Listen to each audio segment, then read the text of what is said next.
Now, to finish up Chapter 10, where we've been focusing on the issues between the United States and France, particularly with the XYZ affair. Now, from the Federalists in power at this time, including John Adams, they were going to use this anti-French feeling in order to get back at their Democratic Republican opponents. Remember, the Democratic Republicans have long been aligned with the French. And so, using this fear of the French at the time, the Federalists in Congress used this power in order to get two of the worst laws ever passed, including the Alien Laws and the Sedition Act.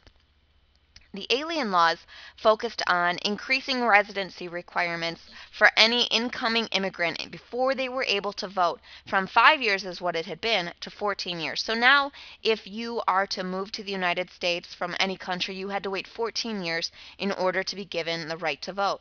Now, the reason behind this was that the majority of the new immigrants coming to the United States were small-time farmers, small-time business owners, and tended to align themselves with the Democratic Republicans. So this really disallowed the Democratic Republicans from having this group of voters in their pocket.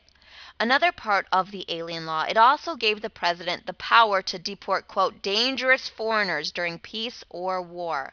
Now, this is a very dangerous precedent to be set because it is absolutely trampling the U.S. Constitution. It is giving the executive branch way too much power to determine, number one, who are dangerous foreigners, and forgetting anything about the American judicial system. Now, Sedition Act absolutely violated the right of freedom of speech. Basically, the Sedition Act said that if you are caught saying bad stuff, essentially, about the U.S. government, or you are writing bad stuff in your newspapers, you can be charged with sedition, also known as treason. Now, this is not advocating an overthrow of the government. This is not even overthrowing the government. But it's saying, if I dislike the policies of the Federalists, or I dislike the policies of the U.S. government, I am now guilty of treason. The problem with the Alien and Sedition Acts was that the Supreme Court, who were pretty much headed up by all Federalists at this time, supported it. And to add insult to injury, this law was set to expire in 1801. So just in case the Federalists lost power in the 1800 election, these laws would not be able to be used against them. Very, very sneaky on the part of the Federalists. Now, from Jefferson's perspective and the Democratic Republicans' perspective, these are the worst laws that could ever possibly be passed. These are his worst fears come to life, these Federalist abuses, not that long after the U.S. Constitution has been written and the Bill of Rights has been ratified. And so Thomas Jefferson, now remember, he is vice president at this time.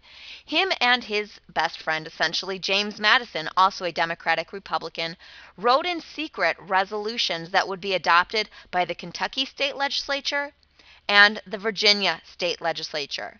And these two resolutions together are known together as the Virginia and Kentucky resolutions that were written secretly by these two men. And the Virginia and Kentucky resolutions focused on what is known as compact theory, that from Jefferson's perspective, we created the United States Constitution. We started as 13 sovereign or independent states that entered into a compact. We entered into an agreement to create this national government. Therefore, it should be up to the states to have the final say as to whether or not that what the national government is doing is good or bad. That it should be up to the states to nullify or to stop legislation that they feel goes against the U.S. Constitution. That's part of compact theory. It's also part of states' rights sentiments. Now, from the Federalist perspective, they said absolutely not. The states do not have the right to do that. That is what the Supreme Court is for, that the Supreme Court is the one to determine whether or not a law should be nullified or not. And as far as the Alien and Sedition laws are concerned, the Supreme Court has already agreed that the Alien and Sedition laws are okay. So this is going to be an issue that is continuing on, whether or not it is the states that should have this power to nullify federal government's actions, or whether it is up to the Supreme Court. And this is going to be a long-lasting argument.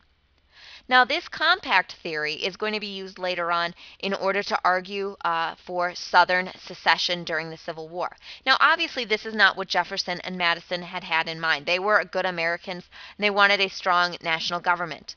But this states' rights argument is not going away anytime soon. And that is it for Chapter 11, or Chapter 10.